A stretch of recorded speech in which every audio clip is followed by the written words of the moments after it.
Hello, welcome back to Story Nest Telugu. Arakapudi Kousalyadevi గారి శిలలు శిల్పాలు అనే నవల స్టార్ట్ చేశాం కదా. పార్ట్ 2 ఇలా మొదలవుతుంది. ఇంత ఆలస్యమైనందుకు ఏమీ అనరా? చలపతి అడిగాడు. ముందే వార్డెన్ గారి పర్మిషన్ తీసుకున్నాను. ఈరోజు తక్కిన అందరూ ఎక్కడికో పిక్నిక్ వెళ్లారు. పర్మిషన్ తీసుకుని ఇటు వచ్చాను నేను. ఓహో, శైలు వస్తుంటావు కదూ? కారు దిగుతున్న శైలజని గిరిజ చేయి పట్టుకుని ఆర్తింపుగా అంది. రాకేం కొత్తగా అడుగుతున్నావు? బహుశా ఈ ఆదివారం వస్తాను, పర్మిషన్ ఉంటే. కారు మరలా బయలుదేరింది. ముగ్గురు శైలజను గురించే ఆలోచిస్తున్నారు. చాలా టిపికల్ నేచర్ మీ ఫ్రెండ్ది అన్నాడు శేషాద్రి ఉన్నట్టుండి. ఏమైనా మీరింత అజాగ్రత్తగా మాట్లాడవలసింది కాదు, గిరిజ కిరుకగా అంది. ఎక్కడ కోపం వచ్చేస్తుందో తనకి అనుకుని హడలిపోయాను. హతోస్మి, మొదలు పెట్టావా సాధింపు? నీ ఫ్రెండే ఏమీ అనుకోలేదు, ఇక నీకెందుకు దుగ్ధ? చలపతి అన్నీ వింటున్నాడే కాని అతని నుంచి ఒక్క మాట కూడా రాలేదు. అన్నట్టు చలపతి, నీకు తెలుసా నేనలా ఎందుకలా అన్నానో? శేషాద్రి మిత్రుని ఉద్దేశించి అడిగాడు. చలపతి మాట్లాడలేదు. శేషాద్రి తనంతట తానే సమాధానం చెప్పాడు. ఆవిడ గారికి ఈ కట్నాలు కానుకలు పెళ్లి తంతులు అన్నీ అసహ్యమట. ఊళ్ళో ఉండి కూడా మా పెళ్లికి రాలేదు తెలుసా? ఎందుకు రాలేదు? ఆరాగా అడిగాడు చలపతి. జవాబు గిరిజ నుండి వచ్చింది. మీ స్నేహితులు మా నాన్నగారి నుండి చాలా వసూలు చేశారుగా మరి. విషయం చాలా సున్నితమైనది కావటం వలన చలపతి మౌనం వహించాడు. అటువంటి వివాహాలని వ్యతిరేకించడమే కాదు, వాటికి హాజరవ్వడం కూడా ఆ పద్ధతులని సమర్థించినట్టు సహకరించినట్టే అంటుంది మా శైలు. పోవోయ్, మహా పొగుడుతున్నావు స్నేహితురాల్ని. పొగడలేదు, ఆమెడ గురించి చలపతి గారికి వివరించానంతే. చూస్తాగా, కట్నం ఇవ్వకుండా ఈవిడ గారిని ఎవరు చేసుకుంటారో సవాలుగా అన్నాడు శేషాద్రి. ఎవరినైనా ప్రేమించి తన వివాహం తాను స్వయంగా చేసుకుంటే తప్ప కట్నం లేకుండా వివాహం కాదు ఖచ్చితంగా అన్నాడు మరలా. ఓ, అయితే పైపైకి నవ్వుతూనే చక్కగా మాట్లాడుతున్నారు కానీ మీకు చాలా కోపంగా ఉందన్నమాట శైలజ మీద, అభిమానంగా అంది గిరిజ. చచా, అదేం లేదు, విషయం చెప్పానంతే. ఆవిడ మీద నాకేం కోపం? సరే, మీరన్నారు గనక నేను చెబుతున్నాను. శైలజ పెళ్లి కోసం ఏమీ పరితపించడం లేదు. పెళ్లి అయినాక అవ్వకపోయినా ఆమెకేమీ చింతలేదు. కానీ వివాహమే చేసుకుంటే తాను కట్నం కోరని వ్యక్తినే చేసుకుంటానంటుంది ఖరారుగా అంది. హాయిగా చేసుకోమను, మీరే చూస్తారుగా. ఆహా, ఎందుకు చూడ్డం, చూస్తాంగా. చలపతి కేవలం శ్రోతగా మిగిలిపోయాడు. ఒక్క మాట కూడా మాట్లాడలేదు. ఇది బాగానే ఉంది. సెలవులు ఇచ్చాక మీ చెల్లెలు పెళ్ళవుతుంది, నీకు క్లాసెస్ పోతాయన్న బెంగలేదు. గిరిజ మాటలకి శైలజ కాదన్నట్టు తల ఊపింది. ఏమిటి మరి అలాగున్నావేం? గిరిజ శైలజని పరీక్షగా చూసింది. ఏమీ లేదు, పెళ్లికి నేను వెళ్ళడం లేదు. ఆశ్చర్యంతో గిరిజ 2 నిమిషాలు మాట్లాడలేకపోయింది. ఎందుకు వెళ్ళావు అని అడిగింది తర్వాత. నవ్వలేక నవ్వింది శైలజ. నీ పెళ్లికెందుకు రాలేదు అందుకే. గిరిజ చాలాసేపు మౌనంగా ఉండిపోయింది. తర్వాత నెమ్మది స్వరాన అంది. నా సంగతి వేరు, పరాయిదాన్ని. కానీ సొంత చెల్లెలి పెళ్లికి వెళ్లకుంటే బంధువులంతా తలో విధంగా వాగే అవకాశం ఉంది. మీ అమ్మా నాన్నగారులు బాధపడతారు. అందరూ అన్ని రకాలుగా ఎటూ వాగుతారు, తప్పదు. కానీ నేనెదురుగా ఉంటేనే మరీ వాగుతారు. చెల్లెలి పెళ్ళైపోతోంది, నువ్వింకా ఎందుకు చేసుకోలేదు? ఎవరినైనా ప్రేమించావా? వగైరా వగైరా చిత్త ప్రశ్నలన్నీ విని నేను మౌనంగా ఉండలేను. పెడీమని సమాధానం చెప్తాను. ఏదో రభస కాక తప్పదు. అంచేత వెళ్లకుండా ఉంటే పీడా పోయింది. అదంతా నిజమే, కానీ వెళ్లకుంటే బాగుండదు శైలు అనునయంగా అంది. వద్దులే, బలవంత పెట్టకు నన్ను. కట్నం 40,000 కాక ఏవో నగలు సామాను మొత్తం 70,000 వరకు ఖర్చవుతుందట. అందుకోసం కొంత భూమి అమ్మేశారట. ఇది కాక పెళ్లిలో ఇంకా ఏం హిరణ్యాక్ష వరాలు అడుగుతారో కదా, తెలియదు కదా. మీ వారు స్కూటర్ అడిగినట్టుగా. అటువంటివన్నీ చూస్తూ నేను సహించలేను. నా వల్ల ఏదో రగడ జరిగే కంటే నేను హాజరవ్వకపోవడమే ఉత్తమం. నీ ఇష్టం మరి. కానీ శైలు, ఒక్క మాట చెప్తే నువ్వేమీ అనుకోవుగా? బోడి సందేహాలు నువ్వును, చెప్పరాదు. మాటిమాటికి కట్నాలు కానుకలు అని నిరసించి మాట్లాడతావు. కట్నాలు లేని వివాహాల్లో ఏ సమస్యలు ఉండవని అనుకోకు. ఏ జీవితమైనా ఏ అంతస్తు అయినా అన్నిటా సమస్యలు ఉండి తీరుతాయి. కావచ్చు, అంత మాత్రాన ఈ దురాచారాలని సమర్థించలేంగా. సమర్థించవద్దు, అపహసించను వద్దు. పరిస్థితులు అంతే. ఏ పద్ధతి అయినా కొన్ని పరిస్థితుల ప్రభావం వల్ల ఏర్పడిందే అవుతుంది. అయితే పరిణామం బాగుండలేదు కొన్నింట్లో. ఇది అంతే. స్త్రీకి ఆర్థిక సదుపాయం ఉండగలదనే సదుద్దేశంతో ఎవరో సహృదయులు ఏర్పరిచిన ఈ సాంప్రదాయం స్వార్థపరుల చేతుల్లో ఇటువంటి పరిణతిని పొందింది. శైలజ మాట్లాడలేదు, ఆలోచిస్తోంది దీర్ఘంగా. గిరిజ తన మాటల్ని పొడిగించింది. నా పెళ్లికి మా నాన్నగారు అమ్మ నానా అవస్థలు పడి అంత డబ్బు సమకూర్చడం నాకేమీ మహాదానంగా ఉందని అనుకోకు. అందరూ ఒకే విధంగా తమ తమ స్వార్థాల కొరికే ప్రవర్తిస్తున్నప్పుడు మనం బొక్కలం ఎదిరించి లాభమేమీ లేకపోగా స్వీయ జీవితాన్ని పాడు చేసుకున్న వాళ్ళమవుతాం. నిర్లక్ష్యంగా నవ్వింది శైలజ. నలుగురు తినే గడ్డే మనము తినేస్తే మంచిదంటావు. అలా అర్థం చేసుకుంటే అలాగే అనిపిస్తుంది. కానీ నేను మరో విధంగా ఆలోచించాను. నేను వదిలి సాము చేయటం ఎటువంటిదో, వివాహం లేకుండా పురుషుని సాయం లేకుండా ఒంటరిగా సాధించదామనుకోవడం కూడా అలాంటిదే. పద్మవ్యూహంలో పదిలంగా కూర్చున్న రాక్షసుని చంపాలంటే ఆ వ్యూహాన్ని ఛేదించి అందులో ప్రవేశించాలే కాని బయట నుంచి ఏమీ చేయలేరు ఎవరు. శైలజ ఈసారి నిరసన ప్రదర్శించలేదు. అయితే వివాహమనే ఆయుధంతో కట్నపిశాచి చుట్టూ ఉన్న పద్మవ్యూహాన్ని ఛేదించాలంటావు. ఆ తర్వాత అని అడిగింది కుతూహలంగా. నీవు అలా హేళన చేస్తే నేనింకా ఏం చెప్పేది? గిరిజ కొంచెం రోషం ప్రదర్శించింది. హేళన కాదోయ్, నిజంగానే అడుగుతున్నాను, చెప్పు నీ పథకం. గిరిజ కొంతసేపు ఆలోచిస్తూ మౌనంగా ఉండిపోయింది. తర్వాత హఠాత్తుగా తలెత్తి చాలా గంభీరంగా చెప్పసాగింది. శైలు, ఇంత ఆత్మీయురాలివైనా సరే నీకెప్పుడూ చెప్పలేదు ఎక్కడ హేళన చేస్తావోనని. కాని ఈనాడు నా ఆంతరంగిక విషయాల్ని నీకు చెబుతున్నాను. నిన్ను మభ్యపెట్టడానికి కాని నన్ను నేను వంచుకొని గాని ఏమీ కల్పించి చెప్పడం లేదు. ఒక్కొక్క పదం అక్షరాలా నిజం. నేను పెళ్లికి ముందు చాలా భయపడ్డాను. అందులోనూ పెళ్లిలో జరిగిన రభస చూసి అసలే నా ప్రాణాలు ఎగిరిపోయాయి. ఆవేశం అణుచుకుంటున్నట్టుగా ఆగింది. పెళ్లిలో ఏం రభస జరిగింది? శైలజ ప్రశ్న. నువ్వు రాలేదుగా, అందుకు నీకు తెలియదు. పెళ్లి భోజనాలు బాగులేదు. అసలు వాళ్ళు తరలి వచ్చిన వేళ ఎదుర్కోలు సన్నాహమే ఘనంగా లేదు. వగైరా చిన్న విషయాలతో ప్రారంభమైంది. ఆఖరుకు పెళ్లి పీటల మీద నేను కట్టుకున్న చీర బాగాలేదని మరలా లోపలికి పంపించి మార్పించి తీసుకొచ్చారు. పెళ్లి కూతురుకు ఉండవలసినంత సిగ్గులేదు. అయ్యో అయ్యో, మగాడి కంటే తెగువగా పోసేస్తోంది తలంబ్రాలు అని కొంపలంటుకుపోయినట్టు గుండెలు బాదుకోవడం. ఎవరు? అదిరిపడుతూ అడిగింది శైలజ. నీరసంగా నవ్వింది గిరిజ. చెప్తే నమ్మవు మరి. ఇలాంటివన్నీ చేసింది ఆయన కాదు, ఆయన తండ్రి, అన్నదమ్ములు కూడా కాదు. ఆయన తల్లి, అక్కలు, పెద్దమ్మ, పిన్నమ్మ వగైరా మేళాలు, ఆడవాళ్లు. అంత రభస జరిపింది ఈ స్త్రీలే. మన సాటి స్త్రీలు, మన తోటి స్త్రీలు, మనలాగే ఆడజన్మ కష్ట సుఖాలు, సాధక బాధకాలు బాగా అనుభవమైన వాళ్ళు. గిర్రున కళ్ళ నీళ్లు తిరగ్గా శైలజ చూడకూడదన్నట్టుగా ముఖం తిప్పుకుంది. ఛ గిరిజ, ఏమిటది? ఆర్తిగా తన వైపు తిప్పుకుంటూ ఆ అశ్రువులని బయట కొంగుతో ఒత్తింది శైలజ. అవును శైలు, గాద్గదికంగా ఉంది గిరిజ కంఠం. ఆడపడుచు లాంఛనాలు ఇంకా రావాలని పెట్టిన చీరలు మేలు రకం కావని తిప్పికొట్టడం, మళ్ళీ అన్నయ్యలో మామయ్యలో బాబాయిలో బజారు పరిగెత్తి తీసుకురావటం. ఆ వస్తువులను భోజనానికి రాకుండా అలిగి కూర్చున్నారు. కారణమేమంటే 10 నిమిషాలు ఆలస్యమైందట వడ్డించటం. నిజం చెప్పాలంటే మన తరఫు నుండి జరిగిన లోటు ఏమీ లేదు. కేవలం వాళ్ళ ఆధిక్యత చూపుకోవడానికే ఆ గోలంతా. ఓ పక్క అసహ్యించుకుంటున్నావు, మరో పక్క సమర్థించావు. నిన్నేమనుకోవాలో నాకు అర్థం కావడం లేదు. నన్ను పూర్తిగా చెప్పని శైలు. వాళ్ళంతా అలా పెట్టే గొడవలకు ఆయన మౌనంగా ఊరుకోవడం చూసి నాకు ఆయనపై చాలా చెడు అభిప్రాయం కలిగింది. ఆడవాళ్లు ఇంత రాక్షసులైతే ఇక మగవాళ్ళెంత కర్కోటకులు భగవంతుడా అని లోలోన ద్రిగ్గులు ఏడ్చాను. మనసంతా భయంతో, ఒగటుతో, అసహ్యంతో నిండి ఉంది. ఆయన సమక్షంలో ఏకాంతంగా నిలవవలసిన అమూల్య క్షణాల్లో జీవితం నందనవనమని, సుందరమయమని వ్రాసిన తెలివి తక్కువ వాళ్ళెవరో కాని జీవితమే నరకమని వ్రాస్తాను. నాకే కవిత్వం వస్తే అనుకున్నాను కసిగా. కానీ ఆ దురభిప్రాయాన్ని పోగొట్టింది చక్కటి వెన్నెల వంటి మనసున్న ఆయన ప్రవర్తన.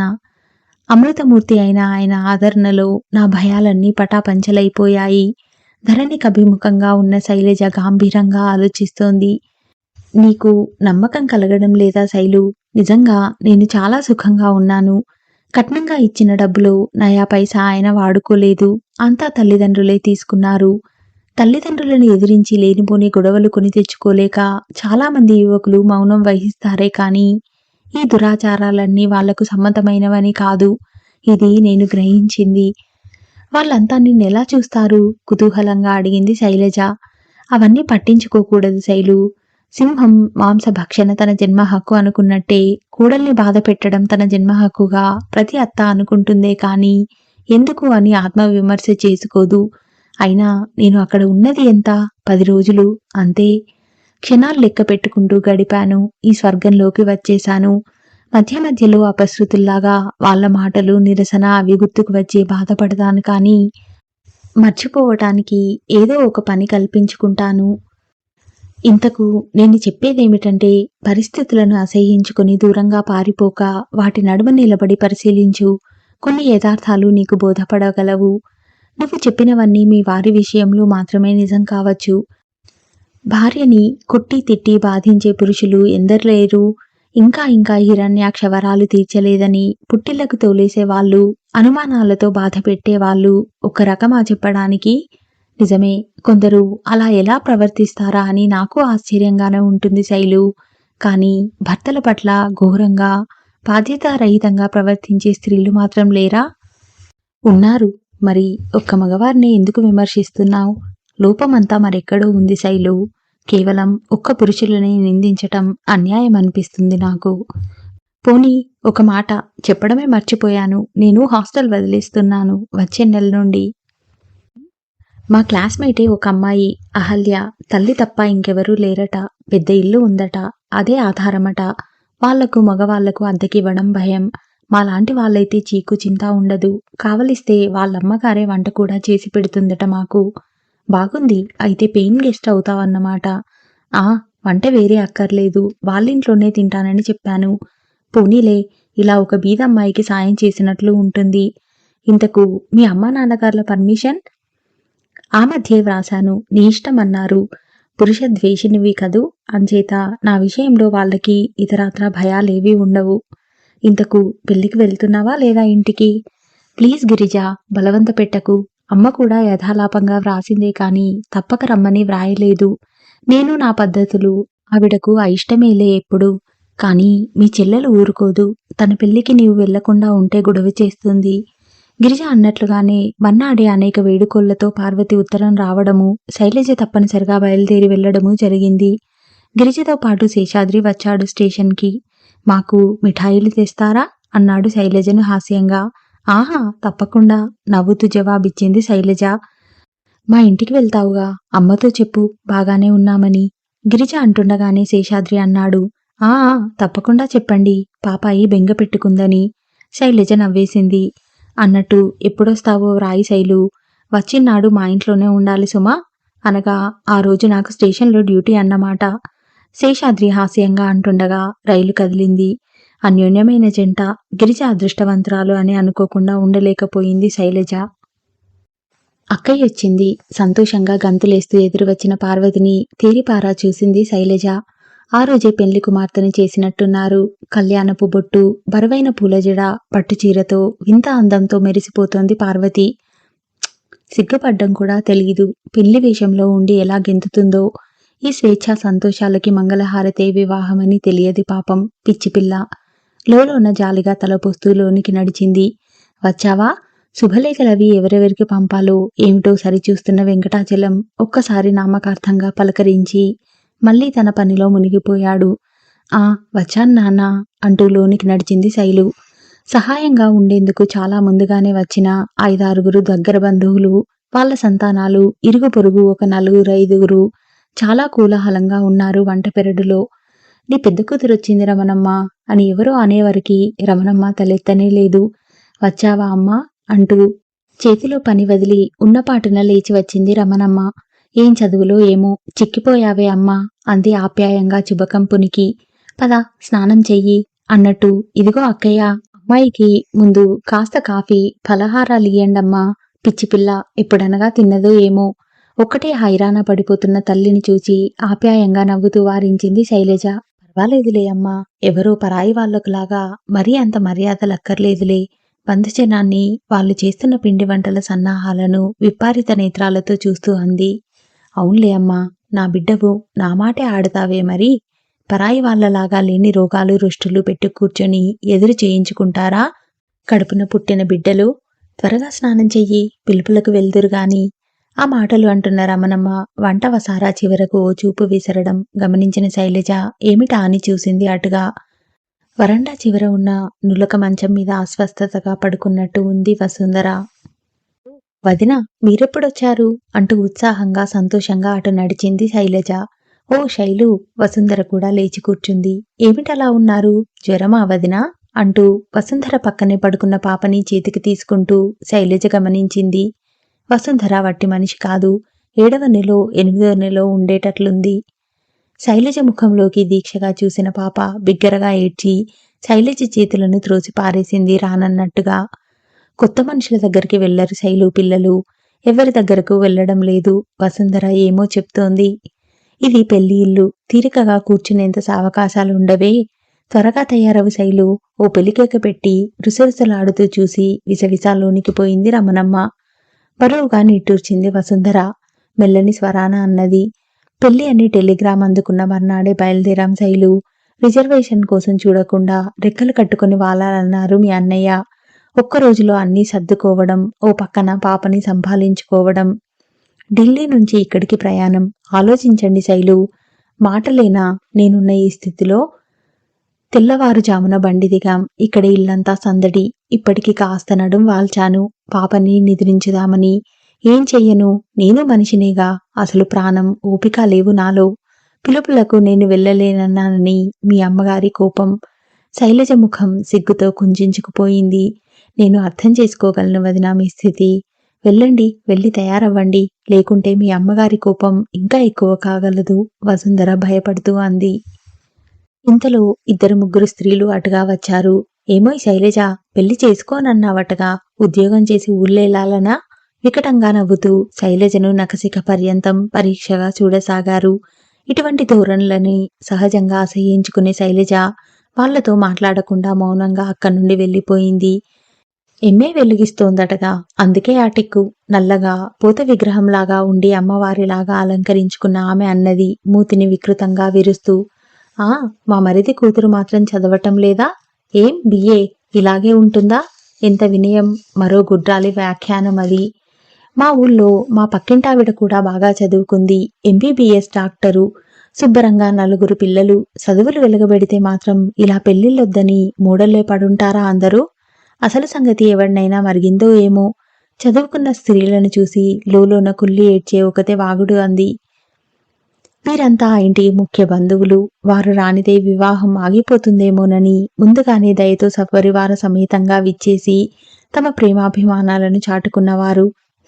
మన స్త్రీ జాతికి బుద్ధి వికాసం ఇంకా ఎప్పుడు కలుగుతుంది అని మనసు అడుగుతున్న ఈ ప్రశ్నకి సమాధానం ఇవ్వలేక ఉసురన్ని నిట్టూర్చింది వసుంధర. వివాహ ఘడియలు సమీపించుతున్నాయి. పెళ్లి కుమార్తెకు అలంకరణ జరుగుతుంది. ఈ హడావుడికి దూరంగా ఒక గదిలో కూర్చుంది శైలజ పాపతో ఆడుతూ. అయితే పక్క గదిలో స్త్రీల కోలాహలం అంతా వివరంగా వినవస్తూనే ఉంది. ఏం సిగ్గే తల్లి, రేపు సాయంత్రం వరకే ఇదంతా, ఒక స్త్రీ అంటున్నది పెళ్లి కుమార్తెను ఉద్దేశించి. వెంటనే 10 మంది పక్కపక్కమన్నారు. ఇంతకు ఈ పూలజడ ఎందుకో తెలుసా పారు? ఒక స్త్రీ ప్రశ్న. అది చెప్పేవారే చెప్తారులే ఆనక. ఇప్పుడే ఆ అమ్మాయిని హడలగొట్టేయకు, మరో స్త్రీ కేర్చి కేర్చి నవ్వుతూ అంటోంది. అబ్బో, అవన్నీ మన కాలంలో. ఈ కాలం పిల్లలు మనకే వివరించి చెప్తారన్నీని. మనమేమీ నేర్పక్కర్లేదు వాళ్ళకి. ఇంకో స్త్రీ కంఠం. బాగా చెప్పావు. ఎన్ని పుస్తకాలు, ఎన్ని సినిమాలు. ఇవన్నీ మన కాలంలో ఉంటేనా? అర్థోక్తితో ఆపేసింది. ఆ ఉంటే? 2 కంఠాలు ఒకేసారి ప్రశ్నించాయి. ఉంటే వాళ్ళాయనకే తను పాఠాలు నేర్పేదేమో ఒక ఆవిడ సమాధానం. వెనువెంటనే ఇల్లంతా దద్దరిల్లేంత నవ్వులు. చిచి, లోలోన అసహ్యించుకోసాగింది అన్నీ వింటున్న శైలజ. ఎంత లజ్జాహీనంగా మాట్లాడుతున్నారు. అంతంత వయసులుండి వాళ్లలో మనమలనెత్తిన వాళ్ళు కూడా ఉన్నారు. ఆడవాళ్లు కూడా ఇంతంత మోటు మాటలతో ఆనందించగలరన్నమాట. ఎంత నిర్లజ్జగా వాగుతున్నారు. పాపం ఇంకా లోకమే తెలియని పార్వతి ఏమనుకుంటోందో ఇవన్నీ విని అసహ్యం అధికం కాసాగింది శైలజలో. ఏం కబుర్లు చెప్తావే పిల్ల మీ ఆయనతో? నవ్వులు అణిగిన శబ్దంలో ఒక కంఠం వినిపించింది. మరొక ఆమె ఠపీమని ఎదురు ప్రశ్నించింది. ఆనాడు మీ ఆయనకి నువ్వేం చెప్పావో పోనీ నేర్పి పంపరాదు? ఏం వదిలేవి, వెనకటి ముచ్చట్లు గుర్తుకొస్తున్నట్లుందేం? ఇంకొక ఆమె నవ్వలేక దీర్ఘాలు తీస్తోంది. అంతలో వసుంధర అరుణిమ దాల్చిన ముఖంతో వచ్చింది శైలజ వద్దకు. వింటున్నావా శైలు, ఆ చెండాలమంతా? చదువుకున్న వాళ్ళు విరగబడిపోతున్నారు, ఈ కాలం పిల్లలకి సిగ్గులేదు అని గోల పెడుతూ వాళ్ళెంత నిర్లజ్జగా ప్రవర్తిస్తున్నారో ఒక్కతకి తెలియడం లేదు. నిజం, అటూ ఇటూ తిరుగుతూ మగవాళ్ళు కూడా వింటున్నారుగా ఇవన్నీ. ఆహా, వింటే వాళ్ళకేం, అసలు వినాలనేనేమో కూడా. చూడగా ఇన్నేళ్ళొచ్చి ఇలాగున్నారంటే వయసులో ఉండగా ఇందులో ఒక్కతైతే ఎంత గ్రంథసాంగురాలో అని అనుకోకుండా ఉండలేం మరి. నిజం, శైలజ అంగీకరించింది. శైలు, మీరు వెళ్ళండి కొంచెం అటు, పార్వతి పాపం బెదిరిపోతుందేమో. మనమేం చేయగలం, ఆ జ్ఞానం అమ్మకి ఉండాలి. అందరూ ముస్తాబు చేయాలా పెళ్లి కూతుర్ని? ఛాందసం కాకపోతే నేను వెళ్తే నాకు పడి ఏడుస్తారు నువ్వు పెళ్ళెందుకు చేసుకోలేదని. నిజమే, నేను కొంచెం ఇలా నడుం వాలుస్తాను శైలు, చాలా నీరసంగా ఉంది. మళ్ళీ పెళ్లిలో తిరగాలి కదా. కొంచెంసేపు విశ్రాంతి తీసుకోండి వదినా, పాపని నేను చూస్తున్నానుగా. కొన్ని నిమిషాలు గడిచాయి. రమణమ్మ తుఫాను గాలిలా ప్రవేశించింది, ముఖం ముటముటలాడించుకుంటూ. ఆ గదిలో ఏదో వస్తువుకే వెతుకుతున్నట్టుగా అలమారాలు బీరువాలు తెరుస్తూ మూస్తూ దండకం చదువుతుంది. శుభమా అని బిడ్డ పెళ్లి చేసుకుంటుంటే ఏడుపు ముఖాలతో ఆ మూలన ఈ మూలన పడుండడం దేనికి? సొమ్మును మేము తినేస్తున్నట్టుగా నేనెంత బాగా చూస్తే ఏమిటి, పరాయిది పరాయిదే అవుతుంది. అందరి కోడళ్ళు ఇలాగే ఉన్నారా? అత్తగార్లని కూర్చోబెట్టి చేస్తున్నారు. ఆ గోల అంతా తన గురించేనని గ్రహించిన వసుంధర మెల్లగా లేచి ఏదో సంజాయిషి చెప్పుకునే లోపుగానే వచ్చినంత వేగంగానూ వెళ్ళిపోయింది రమణమ్మ. నిస్సహాయంగా శైలజ వైపు చూసింది వసుంధర. శైలజ సిగ్గుతో చితికిపోతూ తలవాల్చుకుంది. రమణమ్మ చెల్లెలు చిట్టమ్మ వచ్చింది అంతలో ఆ గదిలోకి. వస్తూనే పడుకుని ఉన్న వసుంధరని చూసి చోద్యం చూస్తున్నట్టుగా బుగ్గలు నొక్కుకుంది. రమణమ్మ పంపగా వచ్చినట్టు ఆ వైఖరే చెబుతుంది. అమ్మా, మనసులో ఆపేక్షలు లేకున్నా కాస్త నలుగురు నవ్వుతారన్న ఇంగితమైనా లేదా? ఓ గంటలో లగ్నం ఉంటే ఇంటికి పెద్ద కోడలివి ఇంత హాయిగా పవలించుతావా? వసుంధర కళ్ళల్లో నిక్కిరున నీళ్లు తిరిగాయి. నా ప్రాణం ఏమీ బాగుండలేదత్తయ్యా. అంత దూరం నుండి రైల్లో కూర్చొని వచ్చేసరికి ఏమిటోగా ఉంది. నడుము ఒకటే బాధ. వసుంధర శాంతంగా విన్నవించుకోబోయినా వినదలుచుకొని చిట్టమ్మ విదిలించినట్టే అంది. ఇటు నుండి అటు గిరుక్కున తిరుగుతూ, సిగ్గుల్లేక ఇంకా మాటలు కూడాను. ఓ పిల్లాడు కన్నావో లేదో అంతా అపురూపమా? 10 మంది పిల్లల తల్లిని, నాకు తెలియదని చెబుతున్నావా? పిల్లల్ని కన్నా ఇంటడి చాకిరీని చేశాం.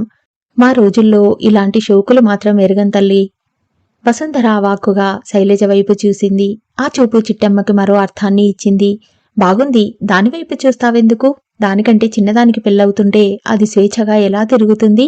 శైలు కూర్చున్నది కనుక నువ్వూ కూర్చుందామనుకుంటున్నావా? రోజులలా ఉన్నాయి తల్లి. చదువుకున్న కోడళ్ళు పనులెందుకు చేస్తారు? బడబడా వాగి విసవిసా నడిచిపోయింది. శైలజ వదనం భూమిలోకి కృంగిపోయింది. వసుంధర కళ్ళు జలపాతాలైనాయి. కొద్ది నిమిషాల అనంతరం కన్నులు తుడుచుకుంటూ వసుంధర తనలో తాను అనుకుంటున్నట్టుగా అంది.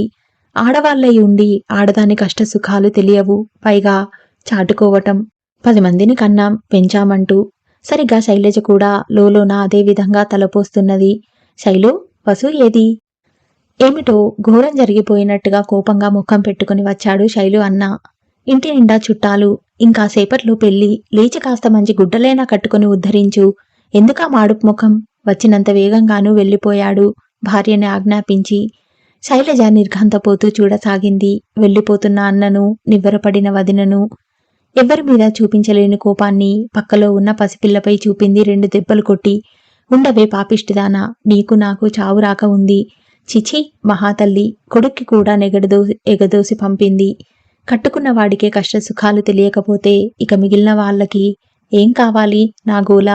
ఇంతటి హడావిడిలో కూడా కోడల్ని సాధించడం మరిచిపోరు. దిక్కుమాలిన సంసారాలు ఎందుకు? నాలాంటి కూతుళ్ళు తనకే ఉన్నారు. వాళ్ళు మాత్రం నాలాగా ఏడవకపోతారా?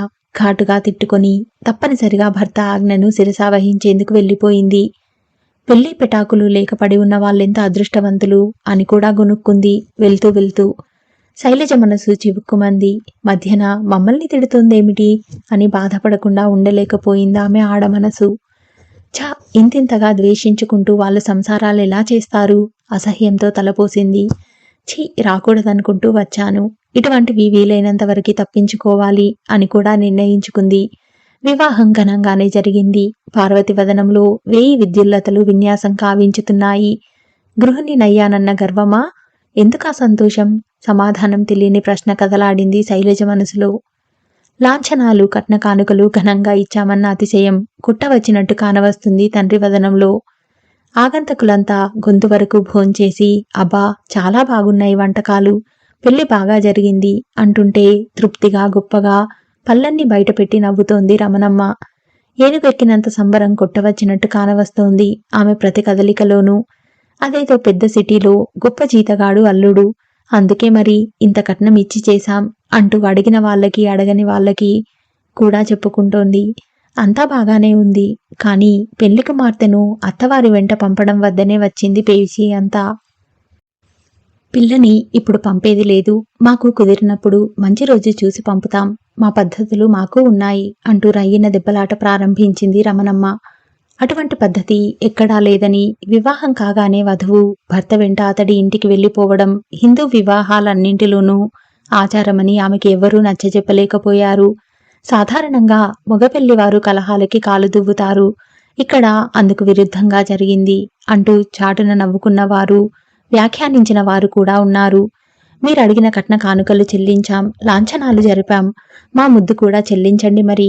అమ్మాయిని అల్లుణ్ణి నెల్లాళ్లపాటు నా కళ్ళెదుట ఉంచుకోవాలని, అంతే అల్లుడికి బహుమానం ఏమిస్తామో మీరే చూస్తారుగా అంది సూటిగా వియ్యపురాలితో. కానివ్వండి, అలాగే ఓ స్కూటర్ కొనివ్వండి మరి, వాడు నోటితో ఏమీ అడగడు నవ్వుతూనే వియ్యపురాలు ఆజ్ఞాపించి నిష్క్రమించింది మిగిలిన పరివారంతో. రమణమ్మ పంతమే నెగ్గినందుకు అందరూ ఆశ్చర్యపోయారు. బేరసారాలు ఇంత సరసంగా కుదరగలవని ఎవరూ భావించలేదు మరి. పార్వతి భర్త కొన్నాళ్ళు అత్తింట గడపటానికి అంగీకరించి ఉండిపోయాడు సంతోషంగానే. కాని ఆ సంతోషానికి అంగీకారానికి కారణమైన ఆకర్షణ పార్వతియా లేక స్కూటరా అనే మీమాంసలో సతమతమైంది ఒక్క శైలజ మాత్రమే. అయ్యో, తన కన్న కూతురు కదూ, మరీ ఈగ వాలకుండా చూడగలదు. పరాయి తల్లి బిడ్డ కోడలు మాత్రం అటువంటిది కాదు, రాచి రంపాన పెట్టాలి, సిగ్గుమాలిన బ్రతుకులు అంటూ ఈసడించింది వసుంధర శైలజ విన్నట్లుగానే. శైలజకి కోపం రాలేదు. అవును మరి, ఆమె మానసిక బాధ ఆమె చేత అలా మాట్లాడింపజేస్తోంది అనుకుంది. కాని వసుంధరపై, ఆమె సంస్కారాదులపై గతంలో ఉన్న గౌరవ మర్యాదలు కొంత తరిగాయి. వదినతో మాట్లాడటానికి కూడా మనస్కరించలేదు. వసుంధర స్థితి అలాగే ఉంది. చదువుకుంది, మంచి చెడు జ్ఞానం తెలిసింది కదా, కాస్త తల్లికి గడ్డి పెట్టి నోరు అదుపులో పెట్టించలేదా అని ఆమె దుగ్ధ. మొత్తం అక్కడున్న 4 రోజుల్లో శైలజ వసుంధర మరి మాట్లాడుకోలేదు ఒకరితో ఒకరు. కాని వదిన వసుంధరతో మాటలు కోల్పోవడంతో మరీ ఒంటరితనంతో బాధపడింది శైలజ. మోటు హాస్యాలతో, అనాగరిక సంభాషణలతో సంతోషిస్తూ, చదువుకున్న వారిని ఎగాదిగా చూస్తూ ఎగతాళి చేసే ఇతర బంధువులతో కలిసిమెలిసి తిరగగల నేర్పులేదు. పెళ్లి హడావిడి ముగిసి కొంత తీరిక చిక్కడంతో రమణమ్మకు కోడల్ని మరింత సాధించగల అవకాశం చిక్కింది. భరించలేని వసుంధర పుట్టింటికి వెళ్లిపోయింది.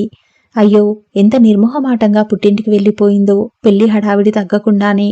ఇంకా ఇంటి నిండా బంధువులున్నారాయే అంటూ అందరూ బుగ్గలు నొక్కుకునేవారే. ఈ కాలపు కోడళ్ళమ్మ అంటూ వ్యాఖ్యానాలు. ప్రచ్ఛన్నంగా అత్త కోడల్ని పెట్టిన ఆరడి మాత్రం ఎవరూ గమనించరు. గమనించినా అది అనవసరం, అసంగతం. ఏం, అత్తకు ఆ మాత్రం అధికారం లేదు? అన్నీ గమనించుతున్న శైలజకి అసహ్యం కలిగింది. చిచి, దిక్కుమాలిన పాలిటిక్స్, దిక్కుమాలిన సంసారాలు. ఈ మాత్రపు సుఖానికేనా పెళ్ళో పెళ్ళో అని అలమటిస్తారు అంతా? త్వరగా పోవాలి ఇక్కడి నుండి అనుకుంది స్థిరంగా. గిరిజ సుఖంగా ఉన్నదనే విషయం శైలజ నోటి నుండి విన్న గిరిజ తల్లిదండ్రులు పరమానంద భరితులైనారు. ఎంత చక్కటి వార్త తెచ్చావు తల్లి, భోజనం చేసి వెళ్ళు అంటూ వదల్లేదు శైలజని. ఇక నీ పెళ్లి చూడాలి మేం, ఎప్పుడు చేసుకుంటావో గాని అనాలోచితంగా అనేసింది గిరిజ తల్లి. అన్నట్లు మీ హైమకు నిన్న రాత్రి వివాహం అయిపోయింది తెలుసా అన్నది మరలా. పాపం గిరిజ ఎంత ఉబలాట పడేదో హైమ పెళ్లి చూడాలని. అంతకంతా అలాగైంది అన్నది విచారంగా. ఈ సానుభూతి విచారము ఎందుకో అర్థం కాలేదు శైలజకు. నన్ను గిరిజను పిలవకుండా హైమ వివాహం చేసుకుందా అంది అయోమయంగా. దాని ప్రారబ్ధం నిట్టూర్చింది గిరిజ తల్లి. ఎక్కడో ఫారిన్ రిటర్న్డ్ ఇంజనీర్కి ఇద్దామని మాటలు జరుపుతున్నాడు వాళ్ళ నాన్న. దానికి ప్రాప్తం ఉండద్దు. ముఖాన గీత మరోలాగుంది. వాళ్ళ అక్క ఏదో జబ్బు చేసి హఠాత్తుగా పోయింది. 2 పసివాళ్లున్నారు. ఊపిరి బిగపట్టి వింటుంది శైలజ. ఇక చెప్పేదేముంది? ఆ పిల్లలు దిక్కుమాలిన పక్షులవుతారు. పరాయిది వస్తే మగాడెటూ రెండో పెళ్లి చేసుకోక మానడు. హైమను ఇచ్చి నిన్న రాత్రే గుళ్ళో పెళ్లి చేసేశారు. ఆర్ద్రంగా కన్నులొత్తుకుంది. రాయిలాగా కూర్చున్న శైలజ మనసు అంతులేని దుఃఖంతో నిండిపోయింది. మిత్రురాలి కొరకు వెళ్ళొస్తాను అని లేచింది ఎలాగో. అయ్యో, ఇంకొంచెంసేపు కూర్చో అమ్మా, గిరిజకి ఏమైనా ఇస్తాను. కొత్త కాపురం. మా ఇంటికి పంపించేయండి. నేనిలా హైమను చూసిపోతాను. నిలవలేనట్లుగా గబగబా సాగిపోయింది. వచ్చావా? గంభీరంగా పలకరించిన హైమతో ఏ విధంగా మాట్లాడవలనో తెలియక తికమక పడుతూ అధోవదనమైంది శైలజ. సోదరి మరణం గురించి పరామర్శించాలా, వివాహమైనందుకి అభినందించాలా? హైమ తన గదిలోకి దారి తీసింది. ఇద్దరూ చాలా తడువు మౌనంగానే కూర్చున్నారు. జరిగింది విన్నావనుకుంటాను. హఠాత్తుగా హైమ అడిగిన ప్రశ్నకి తడబడింది శైలజ. ఆ అన్నది ఎలాగో. హైమ వైపు చూడలేక వాలిపోతున్న కనులని బలవంతంగా అదుపులో పెట్టి అప్పటికి పరీక్షగా చూడగలిగిందామెని. నుదుట కళ్యాణపు బొట్టు, మెడలో పచ్చని పసుపు త్రాడు, పట్టుచీర, వదనంలో సంతోష విచారాలకతీతమైన గాంభీర్యం. ఈమె పాత హైమ కాదు. మానసికంగా ఎంతో ఎదిగిపోయినట్టు అనిపిస్తుంది. ఇల్లంతా భీకర నిశ్శబ్దం రాజ్యమేలుతుంది. అక్క ఇలా పోయింది హైమ. ఏం జబ్బు? హైమకి దుఃఖం ఎగదన్నుకు వచ్చింది. శైలు ప్రశ్నకి సమాధానం అప్పుడే అటు వచ్చిన హైమ తల్లి నుండి వచ్చింది. జబ్బు పేరు ఏదైతే ఏముందమ్మా, దాన్ని ఎత్తుకుపోవటానికి అలా ముంచుకొచ్చింది అన్నది ముక్కు ఎగబీలుస్తూ అశ్రువులనొత్తుకుంటూ. హైమ అధోవదనమయ్యింది. శైలజ కూడా కన్నులు చెమర్చాయి. ఇంతకు అక్క మొగుడు అక్క కాపురమే దీనికి ముఖాన రాసి ఉన్నాయి. అందుకే మా కర్మలు ఇలా కాలాయి. దీని పెళ్లి ముందే అయిపోయినా వాడి కర్మ అలా కాలి ఉండకపోనేమో. దాన్ని మరిచిపోలేక కుళ్ళిపోతున్నాడు. ఈ అమూల్య అభిప్రాయం వినవచ్చిన వైపు అదిరిపడుతూ చూసింది శైలజ. ఆమె హైమ అత్తగారు. హైమను ద్వితీయంగా స్వీకరించిన వాని తల్లి. కొత్త కోడలి గుండెను రంపంతో కోసినట్టు కోయగల మాటలు విసిరే అవసరానికి ఆమెకి దివంగతురాలైన కోడలిపై ప్రేమాభిమానాలు పుట్టుకొచ్చాయి. ఆమె మాటలకు హైమ తల్లి దుఃఖం మరింత అధికం కాగా అక్కడి నుండి పారిపోయినట్టే వెళ్లిపోయింది శోకాలు పెడుతూ. బిగ్గరగా ఏడుస్తున్న ఆ ఏడుపుతో ఇల్లంతా మార్మోగుతోంది. హైమ మోకాలిపై తల ఆంచి కదిలి కదిలి ఏడుస్తుంది. ప్రపంచం ముఖం చూడలేనట్టుగా. దుఃఖంతో పూడుకుపోయిన శైలజ గొంతు ఏమీ మాట్లాడలేకపోయింది. హైమ భుజంపై చేయి వేసింది ఓదారుస్తున్నట్టుగా. కాని ఎవరు స్వాంతనపరచగలిగేది ఆ దుఃఖం? 10 నిమిషాల అనంతరం దుఃఖం దానంతటా అదే తగ్గింది. ఉండి ఉండి వెక్కి వెక్కి పడుతూ ఉంది. దురదృష్టవంతురాలు. జీవితమంతా ఇలా ఏడవవలసిందేనేమో. ఊరుకో హైమ, ఏది ఇటు చూడు. బలవంతంగా తల లేవదీసి కళ్ళు ఒత్తింది శైలజ. గిరిజ నేను ఎప్పుడు కలిసినా నీ మాటలే వస్తుంటాయి. మాటల్లోకి దింపడానికి శైలజ గిరిజ ప్రసక్తి తెచ్చింది. తను సుఖంగానే ఉందా? ముఖం పైట చెంగుతో తుడుచుకుంటూ అంది హైమ. హాయిగా ఉంది దాని జీవితం. ఏం చెప్పమంటావు గిరిజకు? ఇంకా కంఠంలో సుడులు తిరుగుతున్న దుఃఖాన్ని దిగమింగుతూ నెమ్మదిగా అంది హైమ. ఏమీ చెప్పక్కర్లేదు. నా పరిస్థితిని, నా అసహాయ స్థితిని గిరిజ అర్థం చేసుకోగలదు. కాని నువ్వు మాత్రం నన్ను అసహ్యించుకోకు శైలు. ఆర్ద్ర నయనాలతో చూసింది. హైమా వారించుతున్నట్టుగా అన్నది శైలజ.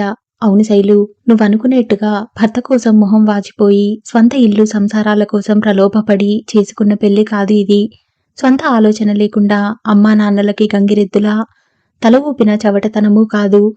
తోబుట్టు పసికూనలు సవతి తల్లి విషపు కూరలకు బలి కావడం సహించలేక విధికి తల ఒగ్గిన అసమర్థత ఇది. అంతే. 2 చేతులతో ముఖాన్ని దాచుకొని లోపలి గదుల్లోకి పారిపోయింది హైమ. అవాకుగా నిలబడిన శైలజ మెల్లమెల్లగా బయటికి అడుగులు వేసింది. దుఃఖ సముద్రంలో మునిగిన ఆ ఇంటిని తిరిగి చూస్తూ. రేపేనా ప్రయాణం? అన్యమనస్కంగా కూర్చున్న శైలజ అటు చూసింది. పార్వతి భర్త వీరభద్రం నిలబడి ఉన్నాడు. రండి కూర్చోండి, సాదరంగా మాట్లాడింది కుర్చీ చూపుతూ. మళ్ళీ సెలవులకి వస్తారుగా? భద్రం అడిగాడు. ఓ, మరి మా ఊరు కూడా రావాలి సుమండి. తప్పకుండా అతడి కలుపుకోలుతనానికి సంతోషిస్తూ సమాధానమిచ్చింది. మీరు ఎంఎస్సీ చదవడం మా అందరికీ గర్వకారణం అన్నాడు సిగరెట్ వెలిగిస్తూ. సందర్భం లేని ఆ సంభాషణ, తనతో అలా సిగరెట్ వెలిగిస్తూ మాట్లాడటం ఎబ్బెట్టుగా కనిపించింది శైలజకు. చదువుతారు, ఉద్యోగాలు వెలుగబెడతారు, కానీ పరస్త్రీల ఎదుట పెద్దల ముందు ఎలా ప్రవర్తించవలెననే పద్ధతులు, మర్యాదలు కూడా తెలియని అవివేకులు అని తలపోసింది లోలోన. కొంతసేపు సిగరెట్ కాల్చనంత మాత్రాన ఏమీ వైపరీత్యం సంభవించదు, ప్రాణాలు పోవు కదా. ఈ కాలంలో అందరూ చదువుతున్నారులేండి అన్నది పొడిపొడిగా. అక్కడ మీకు కాలక్షేపం ఏమిటి? పిక్చర్లని ఎక్కువ చూసే అవకాశం ఉంటుందా? నాకు భలే ఇష్టంలేండి సినిమాలంటే. బాగానే చూస్తాను నేను అని సమాధానమిస్తూ, పర్వాలేదు, సరదా మనిషే. పార్వతికి సినిమాలంటే ఇష్టం అనుకుంది మనసులో. మీకెవరు ఇష్టం మన నటీనటుల్లో? వీరభద్రం అడిగాడు. శైలజ చెప్పింది. ఓ, మన అభిరుచులు ఒకటే. ఆ నటుడంటే నాకు చాలా ఇష్టం అన్నట్టు ఈ మధ్య మనకెందరూ కొత్త నటీమణులు వచ్చారో చూసారా? నిజంగా మెచ్చుకోవాలి. చాలా బాగా పేరు తెచ్చుకుంటున్నారు. అవును, బిఏలో మా క్లాస్మేట్ ఒక అమ్మాయి ఉండేది, చాలా అందగత్తే. ఇప్పుడు సినిమాల్లో చేరింది. అలాగా? కుటుంబ స్త్రీలంతా చాదస్తాలు వదిలి ముందుకు వచ్చిన నాడు మన ఫీల్డ్ బాగా వృద్ధి పొందుతుంది. చాలా విశాల భావాలున్నాయే మీకు. శైలజ మెచ్చుకోలు పూర్తి కాక మునిపే గెంతుతూ పార్వతి వచ్చింది. అరే, మీరిక్కడున్నారా? పిక్చర్కి వెళ్దామనుకున్నాంగా. ఈ కొద్ది రోజుల్లోనే ఏర్పడిన అదికి చనువుతో అడిగింది. ముఖం చిట్లించాడు వీరభద్రం. పార్వతి ప్రవేశం ఇష్టం లేనట్టుగా.